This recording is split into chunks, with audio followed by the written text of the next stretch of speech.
I recognize you. Go ahead. Yes, sir. Thanks, Mr. Chairman. I appreciate that. I've got a few questions for you, but first, look, I'm just going to tell you how it feels up here a little bit today, because our mission is taking care of veterans. It feels a little bit like you all just want to write a check and say that these exams happened, and then not really figure everything that's happening with them or how they're benefiting our veterans. We want to make sure that this is working and that it's working for our veterans, and that's the point of this hearing. That is what we want to see happen, and we need your all's help with that. Ms. Glenn, I'm going to go back to you with a couple of specific questions. The Paralyzed Veterans of America wrote in their statement for the record today that their concerns regarding accessibility of exam locations. In the wake of a 2024 OIG report on the matter, they cited that more than half of the 135 facilities they visited had accessibility barriers. This is obviously a problem when you were talking about screening for veterans with disabilities, not having accessibility at the places where they're going for the screening. So, what actions is the VA taking to ensure that they are providing adequate oversight to the contractors and the facilities that they occupy? Yes, sir.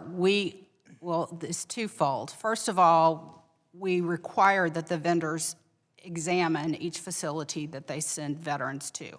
But secondly, we then go back and do site visits, surprise site visits to these facilities. In FY25, we were able to do 159 site visits. We plan on doing more in FY26. We have a plan in place, and we will hopefully be able to soon execute it. Okay, but again, this is an OIG report. This is a statement in the record today that of the 135 they visited, half had accessibility issues. Yes, sir.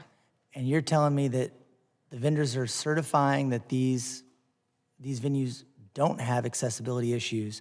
I mean, half, that's a pretty big statistical sample out of 135 locations. Yes, I'm not saying that carries out across all locations, but then your answer kind of says we're doing these things, but half aren't. So how are you getting feedback directly from our veterans who use mobility aids?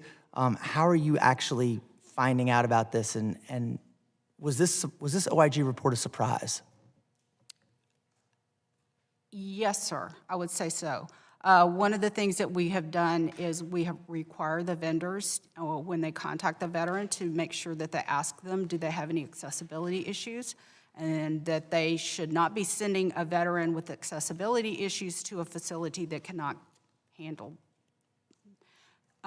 We look at this, we take this very seriously, which is why we send in-house staff who have taken OSHA and ADA training to go out and look at these facilities and make sure that anything that is wrong, such as the fire escape map is not on the wall, is corrected immediately, if not.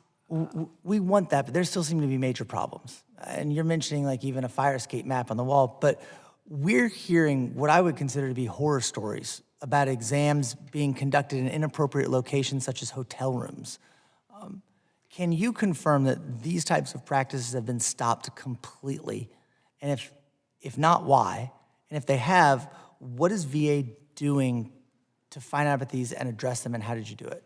So we have tightened up quite a lot on what our requirements are for the examination space. And I have not heard anything lately. I would welcome anything that any of you see along this issue to be brought to our attention so that we can take action. We do have a plan, we do have a way of investigating, and we want our veterans to feel safe and accommodated when they go to the exams. This is a massive program, and we're hearing way too many stories of how it's not working for our veterans, and that we have a bunch of vendors out there who may or may not be getting you all the information you need, and there needs to be more oversight. Really quickly, VA conducts special focus reviews to try and reduce errors on exams for the most complex claims, including traumatic brain injury, military sexual trauma, Gulf War illness. Ms. Curta, you testified that VA plans to change the tempo of these reviews from a 2-year to a 3-year schedule. Will the 3-year schedule allow the MDEO to meet its oversight goals? Well, according to their own analysis, they would have preferred to keep this to a 2-year schedule. We were told due to staffing reductions, they they couldn't do that. So we were happy to see it change to a 3-year schedule rather than no schedule or erratic schedule. I think on the pecan side, the purpose of these things is a continuous improvement. So if you wait another year to look to see if what happened in the first round of reviews is corrective actions that were identified, if you wait another year to see if they've been implemented and whether they are effective, you lose that opportunity to take course corrections and make changes.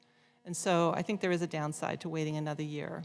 You miss opportunities, and it could result in inaccurate claims. I have a hard time believing less is more in this case. I also want to say that you said part of this is about staffing issues, and it seems like as part of this hearing, you guys are telling me you don't have staffing issues. This is a problem.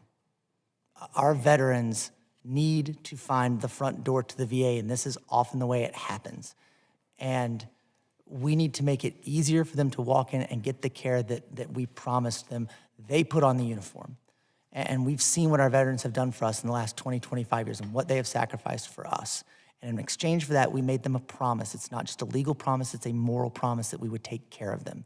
And it sounds like they are not living up to that with this program right now. We need to do better.